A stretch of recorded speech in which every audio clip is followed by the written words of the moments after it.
Hello बच्चों, let's read the question. The question is an electric field E naught equals to 3 into 10 the power 4 volt per meter is established between the plates 0.05 meter apart of a parallel plate capacitor. After removing the charging battery, an uncharged metal plate of thickness T equals to 0.01 meter is inserted between capacitor plates. Find the potential difference across the capacitor if the potential difference if a dielectric slab जिसका K जो है वो 2 given है वर introduce in place of metal plate. अगर मैं उस metal plate की जगह एक डाइलेक्ट्रिक स्लैब डाल दूं तो पोटेंशियल डिफरेंस कितना हो जाएगा ये हमें बताना है। तो देखिए इस क्वेश्चन में हमारे पास क्या बन रही है, तीन कंडीशंस बन रही हैं। तो हमारा की कॉन्सेप्ट क्या रहेगा, की कॉन्सेप्ट में सबसे पहली चीज तो मुझे ये पता होनी चाहिए कि किसी भी पैरेलल प्लेट कैपेसिटर की जो कैपेसिटी होती है C इक्वल्स टू होती है A epsilon not upon D। ठीक है, तो ये मेरे पास पैरेलल प्लेट कैपेसिटर दे रखा है पहली कंडीशन में। ठीक है, दोनों के बीच की जो डिस्टेंस है वो हमें डी गिवन है, क्रॉस सेक्शन एरिया ए है और बीच में क्या है, एयर फिल है। और इसके बीच का इलेक्ट्रिक फील्ड जो है वो हमें कितना दे रखा है, ई नॉट दे रखा है। तो हम जानते हैं कि मेरा जो ई नॉट होता है वो बराबर होता है वी अपॉन डी के। तो यहाँ से वी की जो वैल्यू आ जाती है वो ई नॉट इंटू डी के बराबर आ जाएगी। ये हमारी कंडीशन है बिफोर वाली, जब हमने कुछ भी इंसर्ट नहीं किया, ना मेटल प्लेट इंसर्ट की है और ना ही डाइलेक्ट्रिक स्लैब इंसर्ट किया है। उसके बाद सेकेंड कंडीशन, फर्स्ट कंडीशन में तो वी पोटेंशियल डिफरेंस इतना आ जाएगा। सेकेंड कंडीशन में क्या किया, ये मेरे पास ये था, दोनों के बीच की डिस्टेंस ये डी थी। अब हमने टी थिकनेस की क्या डाल दी, यहाँ पर मेटल प्लेट डाल दी थी। ठीक है, अनचार्ज मेटल प्लेट डाल दी थी जिसकी थिकनेस ये जो थी वो कितनी थी, टी थी। अब हम जानते हैं किसी भी मेटल प्लेट के इनसाइड इलेक्ट्रिक फील्ड क्या होता है, जीरो होता है। तो इन और इनके प्लेट्स के बीच में इलेक्ट्रिक फील्ड हमें ई नॉट दे रखा है। तो अब इस कंडीशन में मैं जब निकालूंगी पोटेंशियल डिफरेंस V, वो मेरा कितना आ जाएगा, इलेक्ट्रिक फील्ड तो ई नॉट ही रहेगा क्योंकि मेटल प्लेट के अंदर तो जीरो है।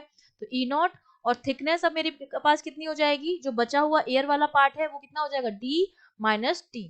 तो ये आ जाएगा जब मैं इंसर्ट कराऊंगी कोई भी मेटल प्लेट। ठीक है, ये मेटल प्लेट की कंडीशन में हो गया। अब हमसे कहा जा रहा है कि हमने मेटल प्लेट भी नहीं डाली, हमने क्या डाल दिया, डाइलेक्ट्रिक स्लैब डाली है। ठीक है, तो ये थिकनेस तो आपकी डी ही है दोनों प्लेट्स के बीच में।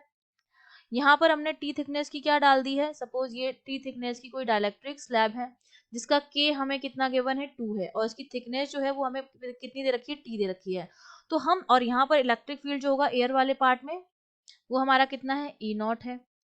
हम जानते हैं कि जब भी हम कोई डाइलेक्ट्रिक स्लैब इंट्रोड्यूस करवाते हैं तो जो मेरा C डैश होता है वो तो K टाइम्स बढ़ जाता है, वो तो KC के बराबर हो जाता है क्योंकि जो हमारा डाइलेक्ट्रिक कांस्टेंट आता है वो हमेशा एप्सिलॉन नॉट के साथ आता है।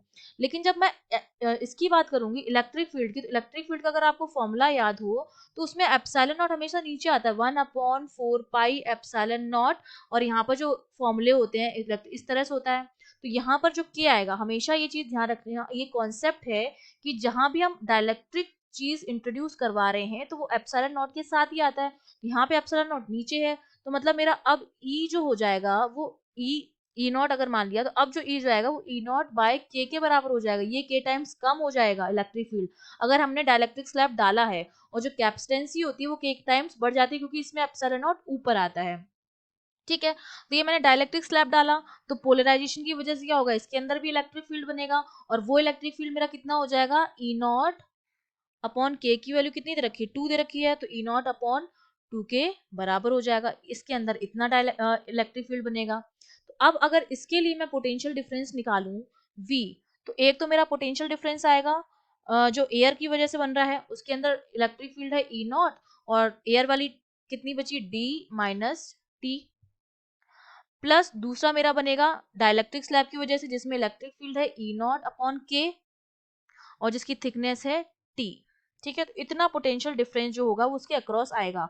अब सिंपली वैल्यूज रख के मुझे सॉल्व करना है। तो V इक्वल्स टू ये है 3 इंटू 10⁴, डी की वैल्यू है 0.05 माइनस थिकनेस जो हमें दे रखी है वो है 0.01, प्लस ई नॉट की वैल्यू हो जाएगी 3 इंटू 10⁴ अपॉन के की वैल्यू 2 और थिकनेस हमने मान ली 0.01। तो इसको हम क्या करेंगे, अब सॉल्व करेंगे। तो 3 इंटू 10⁴ जब सॉल्व करेंगे तो इसका जो आंसर हमें मिलता है ये वाली वैल्यू हो जाएगी 1350 वोल्ट के बराबर। इतना पोटेंशियल डिफरेंस जो है वो बनेगा। तो ये हमारा क्या हो गया answer. I hope you understood well. All the best.